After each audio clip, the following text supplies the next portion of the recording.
les économistes, on a beaucoup oublié d'intégrer cette religiosité dans notre modèle. Et il y a beaucoup de personnes qui sont religieuses.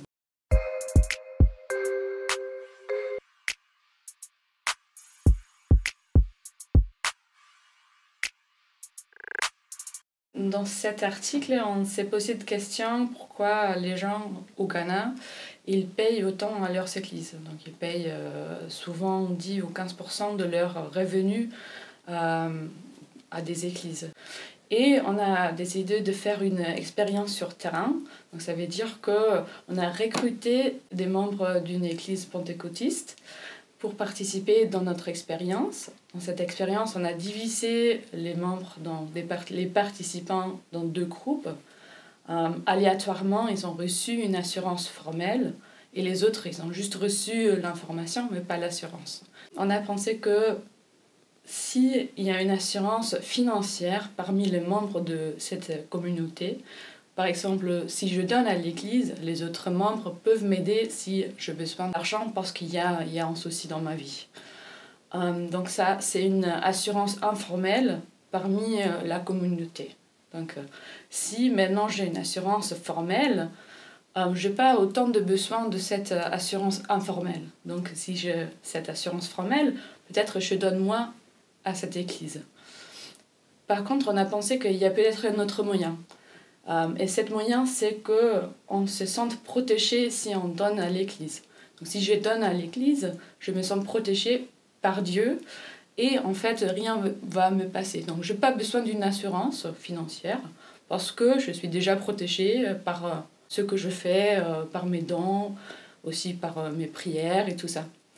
Donc maintenant, quand j'ai une assurance formelle, je n'ai non plus vraiment besoin de cette assurance spirituelle. Ce qu'on disait spirituelle, protégée par Dieu.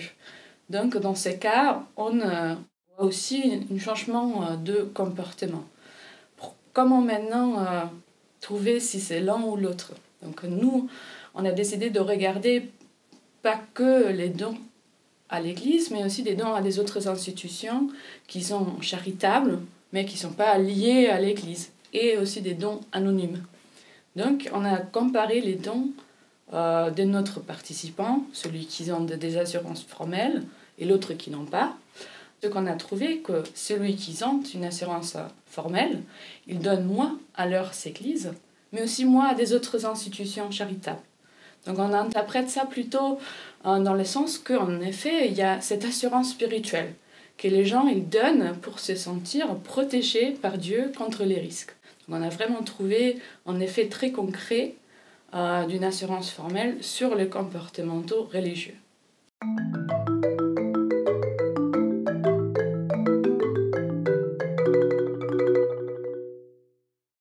C'était pas mon idée de base, c'était ma co-autrice qui vient du Ghana. Pour moi, c'était plutôt une opportunité de partir, de travailler dans un autre pays. Je connais un peu les communautés religieuses en Allemagne et il y a quand même beaucoup de liens. Les comportements de ma grand-mère, par exemple, pour prier contre les risques. Donc tous ces comportements religieux, on ne les trouve pas qu'au Ghana, donc on les trouve dans les autres pays aussi développés. Aux États-Unis, les gens sont très religieux. Donc je me suis rendu compte très vite qu'en effet, on regarde quelque chose qui est beaucoup plus important qu'au Ghana. Et après ce travail au terrain, ça m'a beaucoup... c'est très intéressant. Donc ça change aussi de notre travail quotidien comme économiste qui souvent demande l'ordinateur avec les enquêtes et les données et tout ça. Donc cette mélange, ça m'a beaucoup intéressée aussi.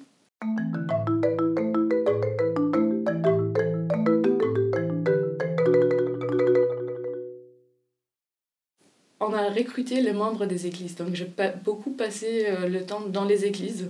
Donc j'ai bien entendu ce qu'ils disaient. Donc il y a vraiment les prêtres qui ont parlé des risques très concrets. Le jour de la mer, et il y avait une prêtre qui parlait de tous les risques des enfants. Donc si on est mère, au début, on peut bien protéger les enfants quand ils sont petits.